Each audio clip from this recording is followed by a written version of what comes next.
recording time I have on this bad bitch. Okay. Okay.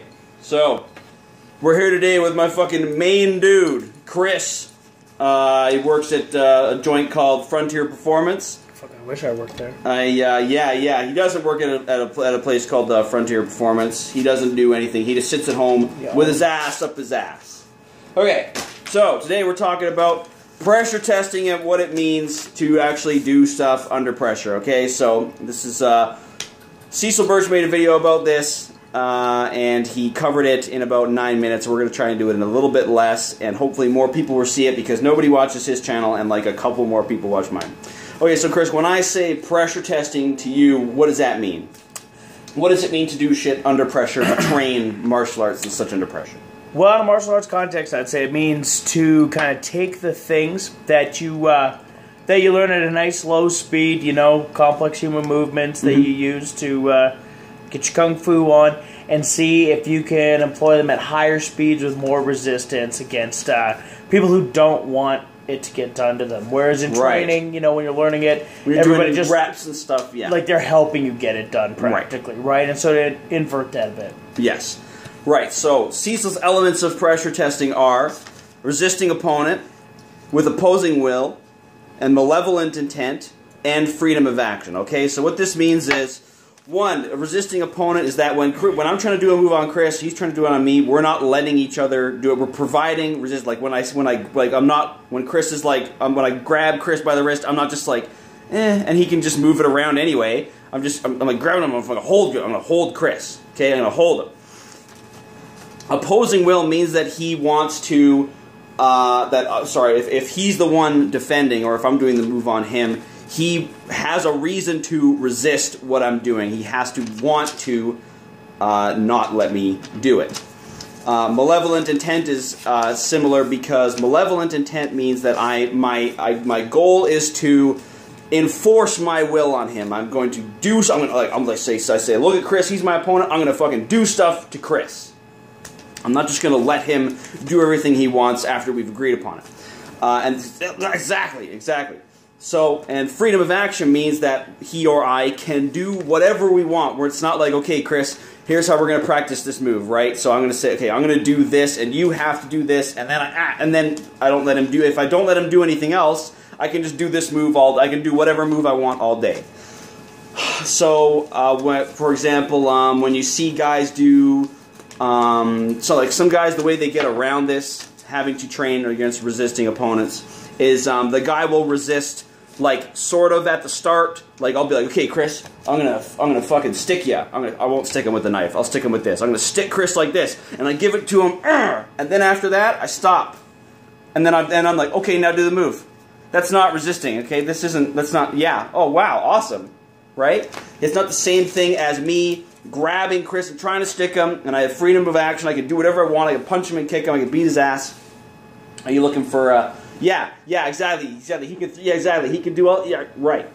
He can like fucking hoodie me up and just fucking jersey me and all that shit. Because we're in Canada, where we do that shit. Yes, exactly. Just in case you guys were worried, trying to find us. So let me see. That is that's only 3 minutes. We're doing good. Mm-hmm. That's some good basic information you think people would know, right?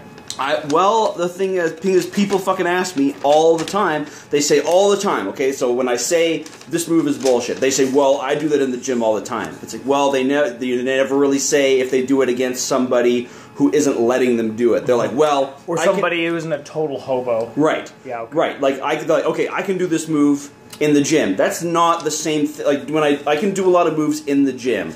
I can't do a lot of moves in sparring, okay, when I'm going against somebody who's better than me or bigger than me and stronger than me.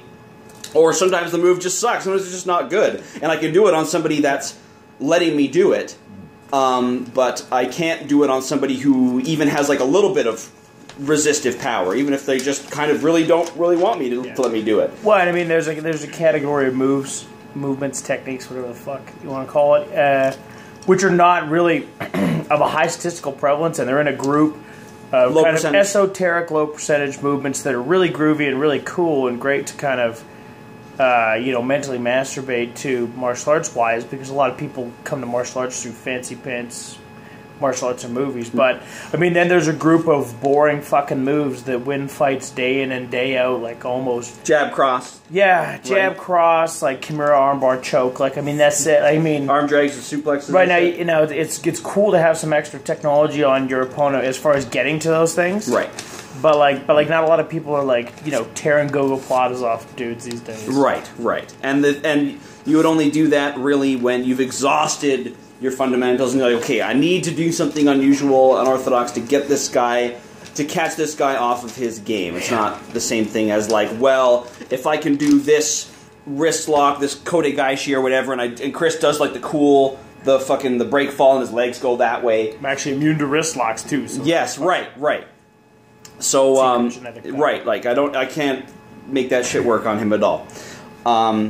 When people do that in the environment where people are letting them do it, they're like, okay, I can do this move now. It's like you really can't. That's not the same thing. It's not providing what you need to go. Like, there's tons of things that I'm confident that I can pull off against somebody who isn't letting me do it. There's also lots of things that I'm confident that I can pull off on somebody who's substantially worse than me, but I wouldn't go and do those. And I would, if it was like in the streets, as it were, I would probably not do those moves, even if they're cool or they're effective or they're appropriate. I'm just not good at enough. Yeah. Good at them enough to pull them off. I think a lot of people are mistaking and again, right? Like, I think we just described like sort of high resistance like training methodology, right? So like you said, pressure testing.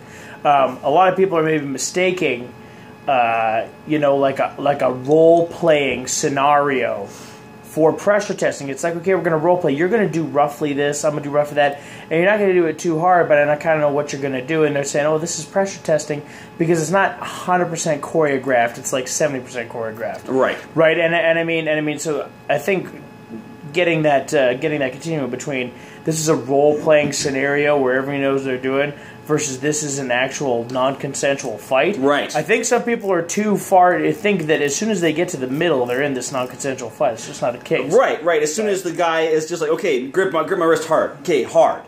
Like, and hard. So hard. Right. And then, but he's not doing anything else. And then I'm like, oh, okay. So I do the whatever. You know what I'm saying? What am I doing with this? Right. Okay. Wait. Isn't there Oh no, I have the wrong. There's this one. Yeah. We could sit here and play patty cake, right? Right. And he has not how it happens. Right. He has no opposing will. He's not. He has no opposing will. He's not trying to let me do it. And he has no malevolent intent where Chris is like, okay, I'm gonna grab Cody and then I'm gonna fucking punch him in the face or I'm gonna headbutt him or he's gonna do all these terrible things to me. He's just like, excuse me.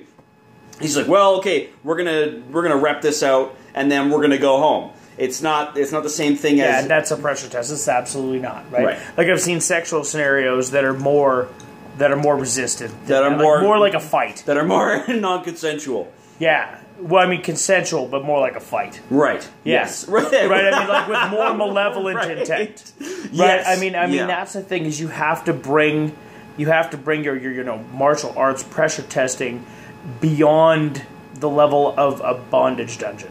Right. It has to be there for it to count. And in bondage, they generally agree what they're going to do beforehand. Yeah, exactly. Right. But the malevolent, they're putting some heat on it. Right. Yes. Whereas a lot of these characters in their pajamas dancing around with their mixed martial arts gloves on, not putting any heat on it. Like everyone's doing it without a mouth guard. That's a sign that you're not really pressure testing. Yeah. Just because you buy the gloves doesn't mean you're pressure testing it.